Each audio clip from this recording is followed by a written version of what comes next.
I bought a beach house to rest. My son showed up with 30 people like it was a free resort. What I did next left everyone speechless. If this story interested you, don't forget to subscribe to our channel and tell us which city you're watching us from. We continue. I promise that this will be the best story you will hear in your life. For 38 years, Eleanor Winters had been the kind of woman who made the world run from behind the scenes. At Wilson Financial Group, she tracked deadlines, managed crises, and analyzed spreadsheets with the same cool efficiency she used to handle birthdays, bill payments, and family emergencies. The office had nicknamed her the Foundation because everyone knew that without Eleanor, the entire structure might collapse. She had raised her son Ryan alone after her husband Richard left them for his 25-year-old assistant when Ryan was only 7. Every overtime hour, every bonus, every promotion had been dedicated to creating a future that rarely included her own desires. She had postponed vacations, delayed dreams, and internalized the idea that being useful was synonymous with being loved. When Eleanor finally retired at 65, she felt a void that wasn't just about routine but identity. For decades, she had been an employee in other people's lives for so long that she didn't know what to do with her own. Her spacious suburban Chicago home felt empty, despite being filled with memories. Ryan had moved to Seattle 6 years earlier, with his wife Melanie and their twin daughters. He called once a week, visited twice a year, and seemed to have inherited his father's talent for keeping emotional distance, while maintaining the appearance of closeness. "Mom, you should travel," Ryan suggested during one of their Sunday calls. "Maybe join one of those senior cruise groups. You've always wanted to see Europe." Eleanor smiled at the phone screen showing her son's face. At 38, Ryan had his father's strong jaw and her analytical mind. He had become a successful software developer, and Eleanor couldn't have been prouder. But sometimes she wondered if her dedication to his success had come at the cost of teaching him emotional intelligence. "I don't want to travel with strangers," she replied, "and I'm not interested in shuffleboard tournaments on a floating retirement home." "Well, you need something. Mom, Melanie and I worry about you rattling around in that big house alone." Eleanor knew their concern was genuine, but she also recognized the subtle relief in their voices whenever she assured them she was fine. Their lives were full: careers, children, friends, and an emotionally needy mother-in-law wasn't part of the plan. After weeks of hesitation, Eleanor made an unprecedented decision. She sold her Chicago home and purchased a small beach house in a quiet coastal town in Maine. For the first time, she chose thinking only of herself. She wanted silence, a new rhythm, the feeling of belonging to a space that wasn't invaded by others' demands. The house wasn't grand, a weathered 2-story Cape Cod with faded blue shutters, 3 bedrooms, and a wraparound porch facing the Atlantic, but it was her sanctuary. She spent the first month painting the walls in colors she'd always loved, but Richard had dismissed as impractical: soft sage for the living room, pale lavender for her bedroom, buttery yellow for the kitchen. She planted hydrangeas and beach roses in the sandy soil, joined the local library, and started taking long walks along the shore at sunrise. She was surprised by how quickly the community embraced her. Margot from the bookstore invited her to a local author's night. Sam, who owned the hardware store, taught her how to repair a leaky faucet. Catherine, a retired professor who lived 3 houses down, introduced her to a women's kayaking group that met every Wednesday morning. For the first time in decades, Eleanor felt herself unfurling like one of her garden plants, reaching toward the sun. She had never realized how much energy it took to constantly accommodate others' needs and expectations. The simple pleasure of eating breakfast at 10 a.m. if she wanted, or staying up until 2 a.m. finishing a novel, felt like radical acts of self-determination. She had just settled into this new rhythm when the call came. "Mom, great news!" Ryan's voice held the forced enthusiasm she recognized from childhood when he wanted something. "Melanie's sister just had a baby, and we're all coming east to see them in New Hampshire. And since we'll be so close to Maine, we thought we'd bring the girls and stay with you for a week. Maybe even longer if we can work remotely." Eleanor's hand tightened around her phone. "Oh, that's... When were you thinking?" "Next week. And Mom, I hope it's okay. but I mentioned your beach house to a few friends from college who live in Boston, and they might drop by for the weekend. You remember Mark and Jessica? And Melanie's parents are thinking of joining for a few days too. They've never seen Maine. The weight of a lifetime in second place collided with her newfound desire to finally exist for herself. She thought of the peace she'd found in her morning solitude, the evening spent reading on her porch, the simple joy of arranging her day exactly as she pleased. Ryan, it'll be great, Mom. The girls are so excited to see their grandma's beach house. They're already talking about building sandcastles with you. In that moment, Eleanor saw the pattern that had defined her entire adult life. She had always been the dependable backdrop against which others lived their starring roles. Her needs, preferences, and boundaries had always been secondary or invisible entirely. She remembered advice from Catherine, who had once told her over coffee that it was necessary to stop being a cog in other people's machines.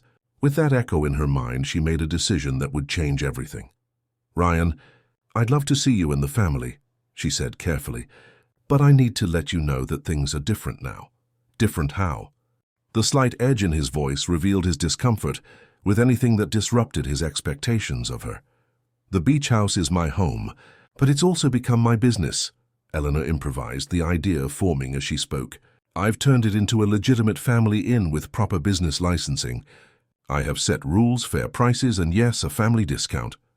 The silence on the other end of the line stretched long enough that Eleanor checked to see if the call had dropped. You're joking, right? Ryan finally said. You're going to charge your own son to stay with you? Eleanor took a deep breath. I'm not charging you to be with me. I'm charging for the use of my property and services. There's a difference.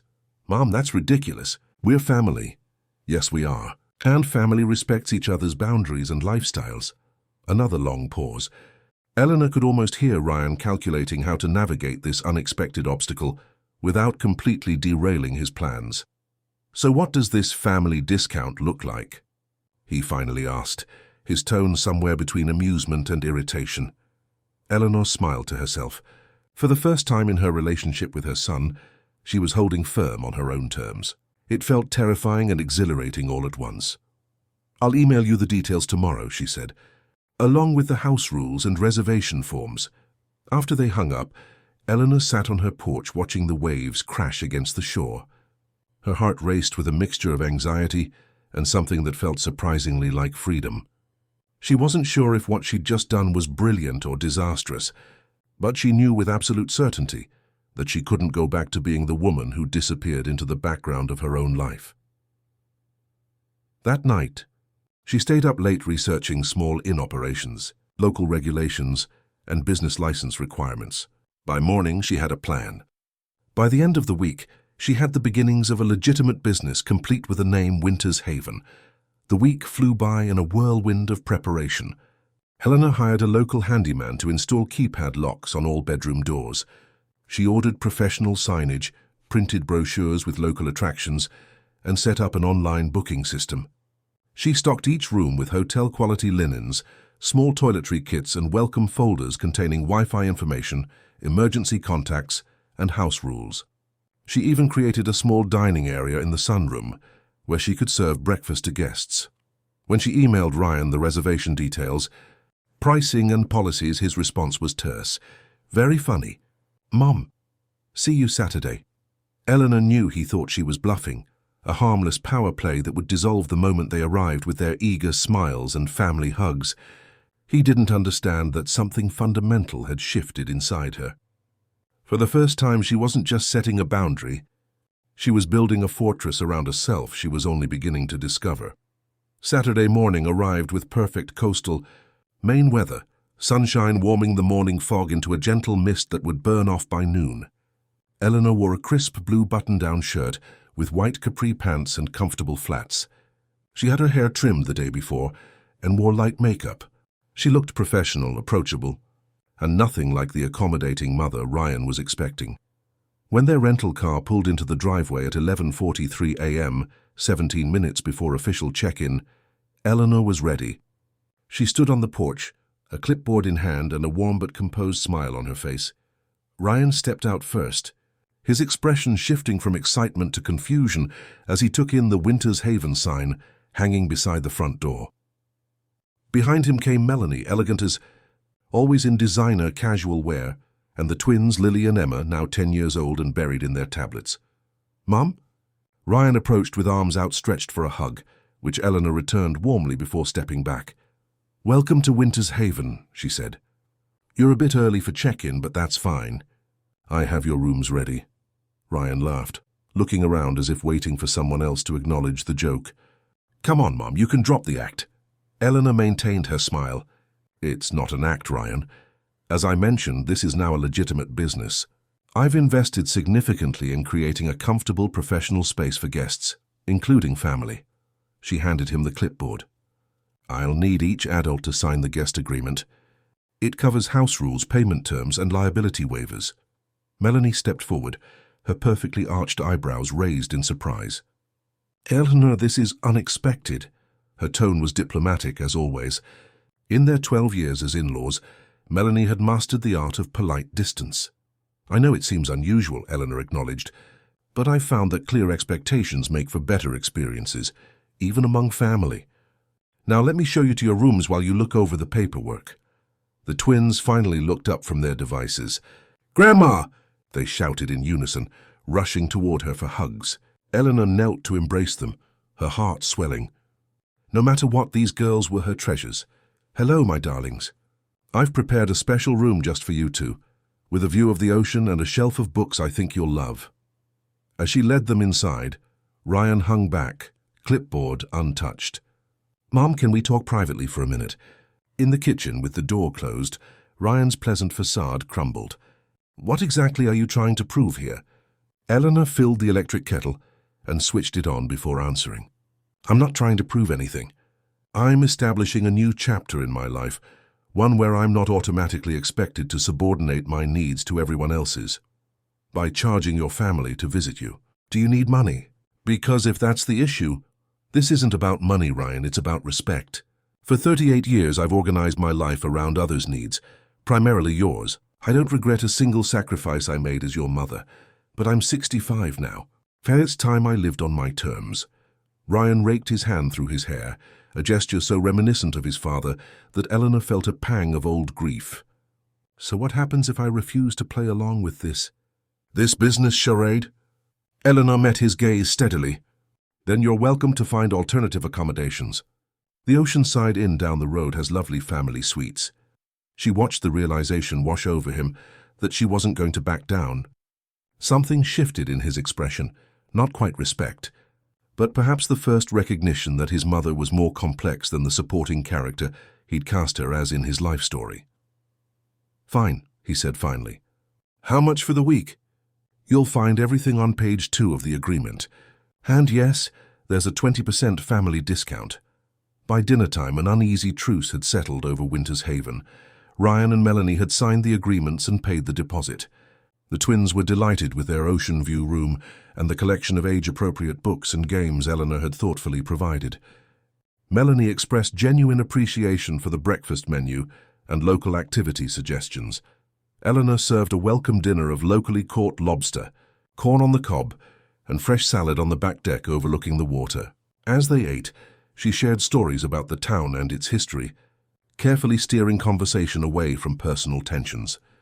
"This is actually really nice." "Eleanor," Melanie said as they watched the sunset paint the sky in shades of pink and gold, "you've created something special here." "Thank you," Eleanor replied, noticing Ryan's silence as he stared out at the horizon. The next morning brought the first test of Eleanor's new boundaries. She had specified breakfast hours as 7:30 to 9:30 a.m., but at 10:15, Ryan appeared in the kitchen in pajama pants and a Seattle Seahawks t-shirt. "Morning, Mom. Any chance of some coffee and eggs?" The girls kept us up late with their movie. Eleanor looked up from her laptop where she was answering emails. "Good morning. I'm afraid breakfast service ended at 9:30, but there's a coffee shop in town that serves all-day breakfast. Just 5 minutes down the beach path." Ryan stared at her. "You're serious?" "The kitchen reopens for afternoon tea at 3:30, she added pleasantly. "There are some wonderful pastries from the local bakery." She watched the familiar sequence of emotions cross his face: disbelief, irritation, calculation, resignation. It was the same pattern she'd seen whenever he encountered a boundary as a child. Back then, she would have quickly accommodated him, smoothing over his disappointment to avoid conflict. But that was the old Eleanor. "Fine," he muttered, turning to leave. "But this is ridiculous. The house rules are posted in your welcome folder," she called after him. "And Ryan?" "The dress code for common areas includes proper shirts and pants. House policy." That afternoon, Mark and Jessica Cohen arrived, Ryan's college friends who now lived in Boston with their 3 children. They seemed bewildered by the formal check-in process, but adapted quickly when Eleanor explained her new business venture. Unlike Ryan, they respected the breakfast hours, kept their children from running in the house, and followed the rule about no food in the bedrooms. "Your mum is kind of brilliant," Eleanor overheard Jessica telling Ryan as they relaxed on the deck. "This place is charming and she runs it like a pro. My parents would never have the guts to reinvent themselves like this." By midweek, Melanie's parents had arrived, along with 2 more couples Ryan had invited without consulting Eleanor first. What had been planned as a family visit was now a house full of guests, all of whom were expected to follow the rules and pay their share. The unexpected influx would have overwhelmed the old Eleanor, who would have scrambled to accommodate everyone, worked herself to exhaustion, and swallowed her resentment with a forced smile. But the new Eleanor simply implemented her overbooking policy, arranging rooms at the nearby Oceanside Inn for the additional couples and offering them breakfast and day use of Winter's Haven common areas for a reasonable fee. One evening, as Eleanor was setting out wine and cheese for the afternoon social hour, she overheard Ryan on the phone in the garden. "No, it's not a joke. She's actually running this place like a bed and breakfast with rules and everything. Yeah, it's weird. No, we can't just ignore it. She threatened to kick us out if we don't follow her precious policies. I don't know what's gotten into her. Dad always said she was too controlling, but this is next level." Eleanor felt a sharp sting at the mention of Richard, who had always dismissed her organizational skills as control issues, while simultaneously benefiting from her capability. She had spent years believing that assessment, doubting her own needs and instincts. But now she recognized it for what it was, a convenient narrative that allowed others to take her for granted. That night, alone in her room, Eleanor wondered if she had gone too far. Was she punishing Ryan for the accumulated resentments of years gone by? Was she damaging their relationship beyond repair? The doubt crept in, whispering that she was being selfish, unreasonable, unmaternal. Then she remembered the look on Lily's face that morning when Eleanor had taught her how to identify different seashells during their beach walk. She recalled the genuine gratitude in Melanie's voice when Eleanor had recommended a quiet spot for her to take work calls. She thought about the way Mark and Jessica's children had carefully wiped their feet before entering the house, a small gesture of respect that meant everything. No, she wasn't being selfish. She was teaching them all, herself included, that love without respect was an imbalanced equation. As she drifted off to sleep, Eleanor felt something unfamiliar settle in her chest, the quiet certainty that she deserved to exist fully in her own life story. The last day of Ryan's visit brought unexpected tension. Melanie's parents had extended their stay, impressed by Eleanor's hospitality and the charm of coastal Maine. At breakfast, while Eleanor was serving her now famous blueberry pancakes, Ryan approached with an uncomfortable smile. "Mom, we've been thinking. Since the business seems to be working out, we could help you expand. The twins love it here, and with a few renovations, this could be a great family gathering spot. Maybe add another bathroom, convert the garage into a game room." Eleanor set down the coffee pot carefully. "That's a kind offer, Ryan, but I'm satisfied with the current scale. This is my home first, business second," Ryan persisted, lowering his voice. "I've been running some numbers. If we invested in expanding, you could host larger groups. I have contacts in tech who'd pay premium rates for corporate retreats. We could partner on this." There it was, the assumption that her success required his intervention, that her choices were simply placeholders until he arrived with better ideas. Eleanor recognized the pattern from decades of interactions with both Ryan and Richard. "No, thank you," she said firmly. "I've designed this exactly as I want it." Ryan's expression hardened. "You're being stubborn." This could be a serious business if you just listen to someone with actual business experience. I don't want a serious business, Eleanor replied, keeping her voice even. I want exactly what I've created. A small, manageable inn that allows me personal space and satisfaction. The conversation ended abruptly when Lily called for her father's help with her tablet. But the tension lingered throughout the day, culminating in a strained goodbye when Ryan's family departed the next morning. This was interesting, Mom, Ryan said as they loaded the rental car. I hope you'll reconsider my offer. I'm just trying to help. Eleanor hugged him, then stepped back. I know you believe that. But sometimes help isn't what's needed. Just respect for the choices I've made. As their car disappeared down the road, Eleanor felt both relief and a hollow ache. She had held her ground, but at what cost? Would this new dynamic permanently alter their relationship? The doubt followed her through her post-guest cleaning routine, whispered to her as she changed linens and restocked toiletries. That evening, she found a message in the family group chat that Ryan had started years ago. Well, apparently Mum's charging for love these days, he'd written. Don't show up without your credit card. Several relatives had responded with shocked emojis and concerned questions. Eleanor felt the familiar pull to explain herself, to apologize for causing discomfort. Instead, she closed the app without responding and walked down to the shore. The September air had turned cool, and the beach was deserted except for a few determined seagulls. She wrapped her cardigan tighter and watched the waves until the knot in her stomach loosened. Back at the house, she found Catherine from down the street waiting on her porch with a bottle of wine. Saw the family leave, Catherine said. Thought you might need this. Over glasses of Cabernet, Eleanor confided the week's events and her lingering doubts. You did exactly right, Catherine assured her. I went through something similar when I divorced at 52.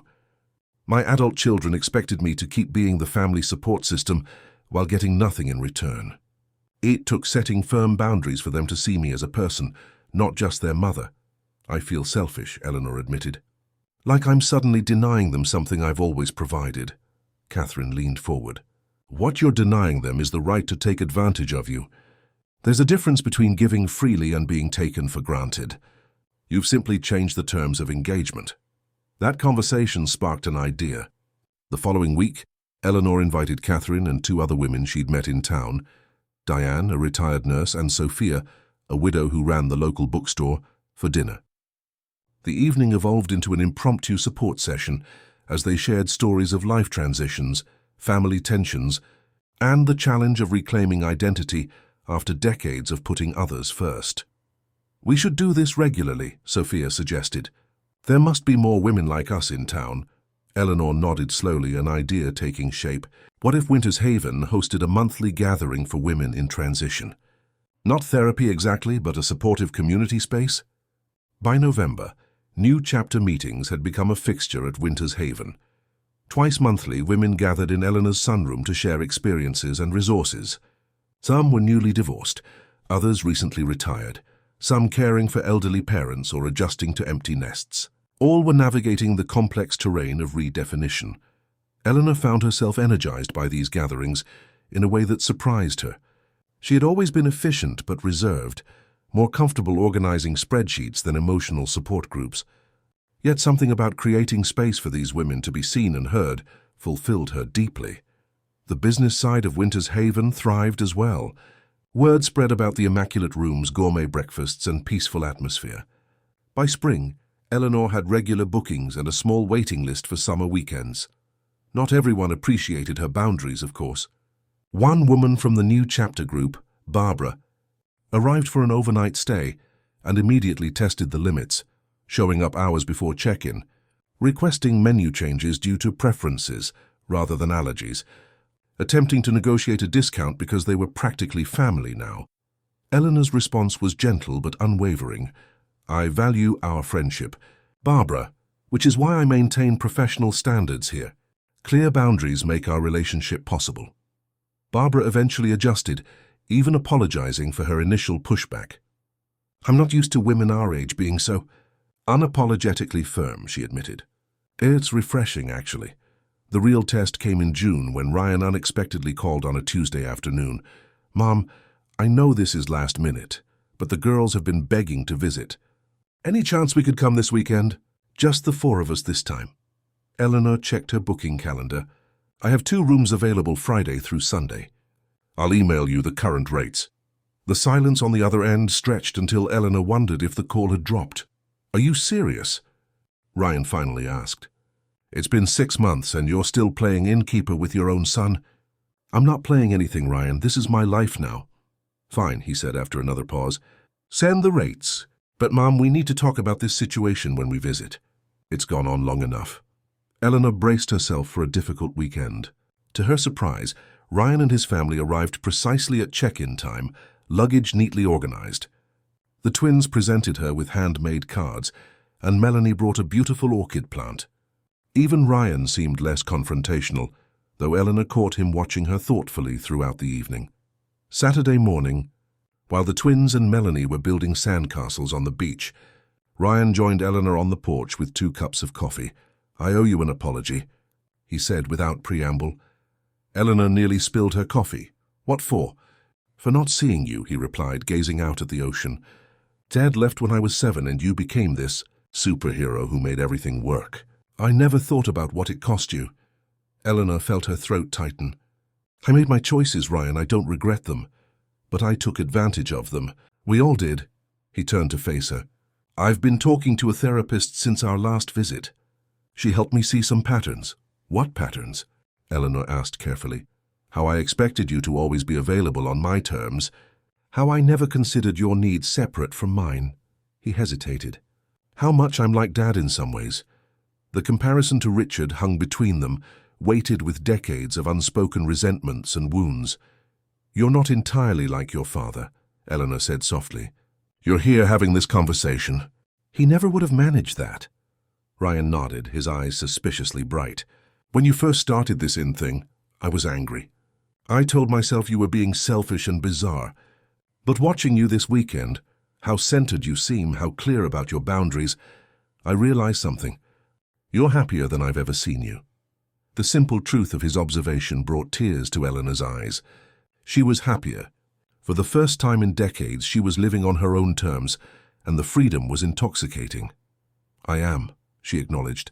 Though I've missed our regular relationship, I think we're building a better one, Ryan replied.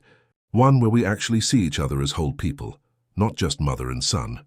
Later that day, Eleanor led her first ever grandmother-granddaughters workshop on shell collecting and identification.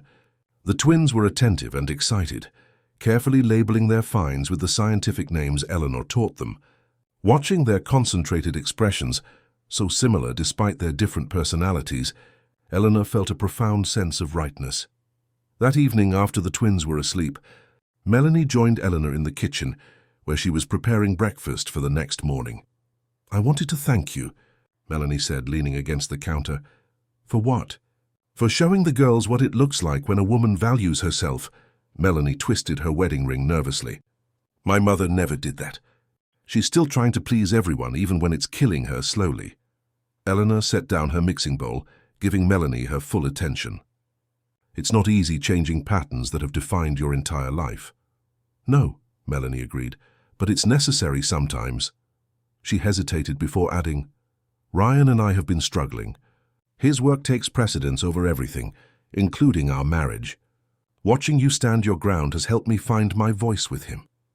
Eleanor reached out and squeezed Melanie's hand, suddenly seeing her daughter-in-law in a new light. You're always welcome here, with or without Ryan, if you need space to think.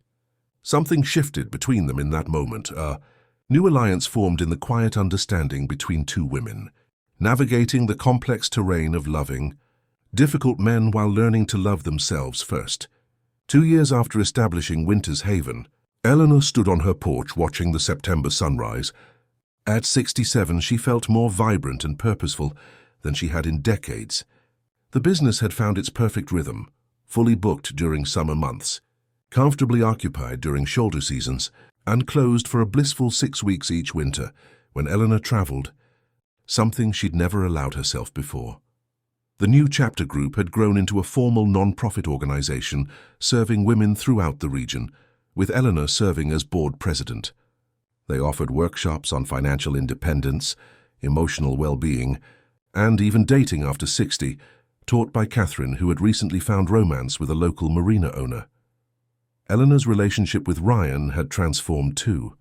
After their breakthrough conversation, he began calling more regularly, not to ask for favors but to genuinely check in. He and Melanie had started couples therapy, and though the process was challenging, Eleanor could hear the positive changes in both their voices. The twins now spent 2 weeks each summer with her, and Eleanor treasured these visits, teaching the girls everything from tide pool ecology to how to negotiate fair compensation for their babysitting jobs. This morning, Eleanor was preparing for a special event, the first ever Winters Haven family reunion weekend. Ryan and his family were coming, along with several regular guests from the new chapter group who had become like family to Eleanor. But she was nervous about one particular guest who would be arriving later today. The sound of tires on gravel pulled Eleanor from her thoughts. A taxi stopped in front of the house, and Eleanor felt her pulse quicken as a woman emerged. Tall, elegant, with silver-streaked dark hair pulled into a low chignon. It had been nearly 4 decades since Eleanor had seen her sister Victoria in person. Their estrangement had begun after their mother's funeral, when Victoria had criticized Eleanor's decision to remain in Chicago, raising Ryan alone, rather than accepting Victoria's offer to move to Boston, where she could help her sister. The argument had escalated, with Victoria calling Eleanor stubborn and self-sacrificing to a fault, while Eleanor accused Victoria of being judgmental and controlling. They had communicated only through Christmas cards and occasional stiff emails ever since. It was Ryan who had orchestrated this reunion, reaching out to his aunt after his own epiphany about family patterns and unresolved wounds. "She asks about you every time we talk, Mom," he'd told Eleanor. "I think she has regrets too." Eleanor walked down the steps to greet her sister, uncertain what to expect. They stood facing each other for a long moment before Victoria spoke. "Your inn is beautiful, Ellie," she said, using the childhood nickname that no one had called Eleanor in years. "Just like you said it would be in your letters." Eleanor smiled tentatively. "Thank you for coming, Vic. Thank you for having me." Victoria hesitated before adding, "I wasn't sure you'd say yes." "I wasn't sure either," Eleanor admitted. "But I'm glad I did." They moved toward an embrace simultaneously, awkward at first, and then melting into the familiar comfort that only exists between sisters who share a lifetime of memories, both painful and precious. Inside, over tea in the sunroom, Victoria looked around appreciatively. "You've created something remarkable here. It suits you. Elegant but unpretentious, welcoming but with clear boundaries." Eleanor felt an unexpected warmth at her sister's approval. "It's taken me a lifetime to figure out who I am outside of being someone's daughter, wife or mother." "I always knew," Victoria said quietly. "Even when we were girls, you had this self-contained quality. You knew what you wanted, but were always willing to set it aside for others. It made me crazy sometimes." "Is that why you were so critical when I stayed in Chicago after Richard left?" Victoria sighed, setting down her teacup. "I wasn't critical because you stayed. I was terrified because you disappeared into motherhood so completely. You were brilliant, Ellie. You had plans. Then suddenly your whole existence became about Ryan, about being the perfect single mother. I watched you shrink your world to accommodate his." Eleanor felt a flash of the old defensiveness. "I made choices I believed were right." "They were right," Victoria acknowledged. "Ryan is a testament to that. But somewhere along the way, you convinced yourself that maternal sacrifice was the only valid expression of love. I tried to tell you then that you could be a wonderful mother without erasing yourself, but I did it badly. I came across as judgmental instead of concerned." The truth of her sister's words resonated with Eleanor in a way they couldn't have 2 years ago. Before Winters Haven, she might have rejected this assessment outright. Now, with the perspective of her own journey, she could recognize its accuracy. "You were right," Eleanor admitted. "Though I probably wouldn't have been ready to hear it then." Victoria reached across the table to squeeze her hand. "And I wasn't skilled enough to say it properly. I've had my own lessons to learn about communication." As they caught up on decades of life lived separately, Eleanor felt layers of old resentment peeling away. They had both been doing their best with the emotional tools they had at the time. The recognition brought not just forgiveness, but a profound sense of reclamation, of a relationship long thought lost. By afternoon, the inn was buzzing with activity as the other guests arrived. Ryan and his family pulled in just before dinner, the twins racing up the steps to hug their grandmother before stopping short at the sight of the aunt they barely knew. "Girls, this is your great-aunt Victoria," Eleanor introduced them. "My sister. You look like Grandma but taller," Emma observed while Lily asked, "Do you like shells too?" Victoria knelt to their level despite her elegant pantsuit. "I love shells. And I brought something special for collectors like you." She produced 2 delicate conch shells from her bag, perfectly sized for small hands. "I found these in the Bahamas many years ago." The twins' delighted expressions cemented Victoria's place in their hearts immediately. Eleanor watched the interaction with a lump in her throat, thinking of all the birthdays and holidays her sister had missed with these girls. That evening, Eleanor hosted a welcome dinner for all her guests on the expanded deck overlooking the ocean. Fairy lights twinkled overhead, and the long table was set with wildflowers and sea glass. As everyone settled in, Eleanor remained standing, wine glass in hand. "Before we eat, I want to thank you all for being here," she began. 2 years ago, I bought this house believing I needed solitude to find myself after a lifetime of putting others first. What I discovered instead was that I needed community, but on my own terms." She looked around at the faces, Ryan and Melanie, the twins, Victoria, Catherine, and her new partner Samuel, Sophia from the bookstore, Diane the retired nurse, and several other women from the New Chapter group. Each person represented a piece of her new life, a life built on mutual respect and genuine connection rather than obligation. Winter's Haven began as a boundary, my way of saying this far and no further to old patterns of self-sacrifice. But it's evolved into something far more meaningful. It's become a place where we can all be our authentic selves while respecting each other's journeys. Eleanor raised her glass. "To new chapters, clear boundaries and the family we choose, along with the family we're born into." After dinner, as most guests mingled on the deck enjoying dessert, Eleanor found Ryan standing alone at the shoreline, watching the moonlight play across the waves. "Everything okay?" she asked, joining him. "Better than okay," he replied. "I was just thinking about Dad." Eleanor tensed slightly. Richard was rarely a comfortable topic between them. "What about him?" Ryan threw a smooth stone into the water. "I called him last week. First time in years." "You did?" Eleanor was surprised. After the divorce, Ryan had maintained minimal contact with his father, especially after Richard started a new family with his young wife. "Yeah, I realized I was carrying around a lot of anger that wasn't serving me well." He skipped another stone across the surface. "He's different now, older, maybe wiser. He asked about you, actually." Eleanor raised an eyebrow. "What did you tell him?" "The truth. That you've built an amazing life that doesn't revolve around taking care of everyone else." Ryan turned to face her. He said he wasn't surprised. Said you always had it in you, but he was too self-centered to appreciate it. The admission struck Eleanor with unexpected force. After decades of believing Richard had seen her as nothing more than a convenient support system, the idea that he had recognized her capacity for more, even if too late, felt strangely validating. "I have something to tell you too," she said. "Something I should have shared years ago." Ryan looked at her questioningly. "Your father didn't exactly leave us," Eleanor said carefully. "I asked him to go." Ryan's expression registered shock. "What? But you always said—" "I know what I've always said, and it wasn't entirely untrue. He was unfaithful, yes, but when I discovered the affair, he wanted to try counseling, to work through it." Eleanor took a deep breath. "I was the one who refused." "Why?"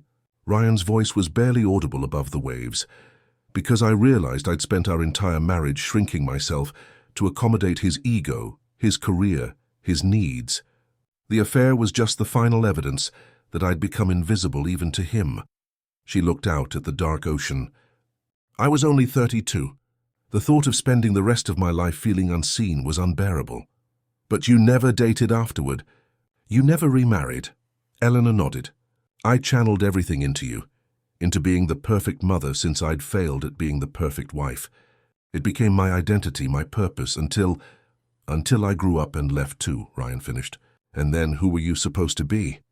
"Exactly. It took me until retirement to face that question. She gestured toward the inn glowing with warmth and light behind them. "This is my answer." Ryan was quiet for a long moment. "I wish you'd told me sooner. I thought I was protecting you, and maybe myself too, from having to explain choices I wasn't ready to examine." He put his arm around her shoulders, a gesture that reminded Eleanor of when he'd grown taller than her in his teens. That strange maternal moment of looking up at the child you once had to bend down to see.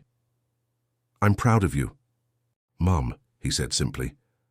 Those 5 words healed something in Eleanor that had been broken for decades, not because she needed her son's approval, but because they reflected the mutual respect that had finally blossomed between them. Later that night, after all the guests had retired to their rooms, Eleanor sat alone on her porch. The sound of waves provided a soothing backdrop as she reflected on the journey that had brought her here. From a young woman who believed her worth was measured by her usefulness to others, to a grandmother who had taught her granddaughters the value of self-respect. From a wife who disappeared into her husband's shadow, to a sister reconnecting as equals. From a mother who sacrificed her identity on the altar of perfect parenting, to a woman who had found purpose on her own terms. The beach house that began as a sanctuary had become so much more, a business, yes, but also a symbol of her transformation. Within these walls, Eleanor had finally learned that setting boundaries wasn't selfish but sacred, that loving herself wasn't a luxury but a necessity, and that it's never too late to become the author of your own story. As she watched the stars reflect on the quiet water, Eleanor felt a profound sense of peace. The journey hadn't been easy, and there would surely be challenges ahead. But now she faced them as a woman who knew her own worth, not measured in service to others, but in the courage to honor her own heart. Dear listeners, we hope Eleanor's journey from self-sacrifice to self-discovery has touched your hearts. For more emotional stories about women finding their strength later in life, we've created a special playlist with equally moving narratives. Find it by clicking to